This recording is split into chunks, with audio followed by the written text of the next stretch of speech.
ये रोही में इतनी हिम्मत आखिर आई कहाँ से कि उसने मुझे ही थप्पड़ मार दिया।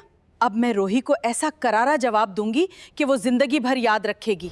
अब दादी कभी भी इतनी हिम्मत नहीं करेगी कि वो मेरी रुचिता को नुकसान पहुंचाए या मेरे रोहान को रुचिता के खिलाफ इस्तेमाल करे। अब वो हमेशा इन दोनों से दूर ही रहेगी।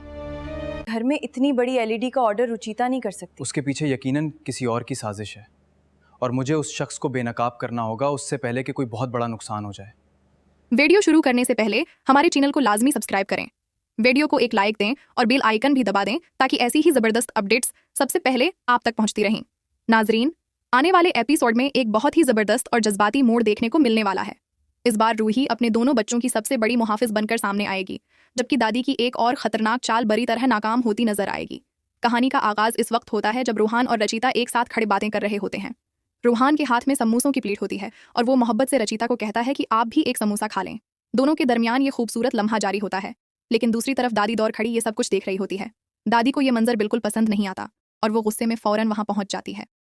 दादी आते ही रोहान को रचिता से दौर कर देती है और सख्त लहजे में कहती है कि इससे दौर रहो। दादी का यह रवैया देखकर रचिता बहुत दुखी हो जाती है और उसकी आंखों से आंसू बहने लगते हैं। घर का माहौल एक लम्हे में बदल जाता है और सब हैरान रह जाते हैं। लेकिन इसी वक्त रूही वहां पहुंच जाती है।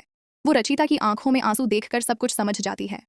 रूही को एहसास हो जाता है कि दादी एक बार फिर अपनी पुरानी चालें चल रही है और रचिता को तकलीफ पहुंचाने की कोशिश कर रही है। इसके बाद रूही ऐसा कदम उठाती है जिसकी किसी ने भी तवक्का नहीं की होती। रूही गुस्से में दादी के सामने खड़ी हो जाती है और सबके सामने दादी को एक जोरदार थप्पड़ मार देती है। ये देखकर पूरा घर हैरान रह जाता है। दादी भी चंद लम्हों के लिए कुछ बोल नहीं पाती। रवही साफ अल्फाज में दादी को खबरदार करती है कि अगर आइंदा कभी भी उसने रचिता या उसके बच्चों को नुकसान पहुंचाने की कोशिश की तो वो खामोश नहीं रहेगी। रूही का यह रूप देखकर रचिता खुद को महफूज महसूस करने लगती है, जबकि दादी की तमाम चालें इसी वक्त नाकाम हो जाती हैं। अब देखना यह होगा कि क्या दादी वाकई अपनी हरकतों से बाज आएगी या फिर कोई नई साजिश तैयार करेगी। नाजरीन, आने वाला एपिसोड ड्रामे से भरपूर होने वाला है, इसलिए उसे बिल्कुल भी मस ना कीजिएगा। अगर आप भी चाहते हैं कि रूही हमेशा अपने खानदान और अपने बच्चों की हिफाजत करती रहे तो कमेंट में ज़रूर अपनी राय दें और बताएं कि आप इस ज़बरदस्त मोड़ के लिए कितने पुरजोश हैं।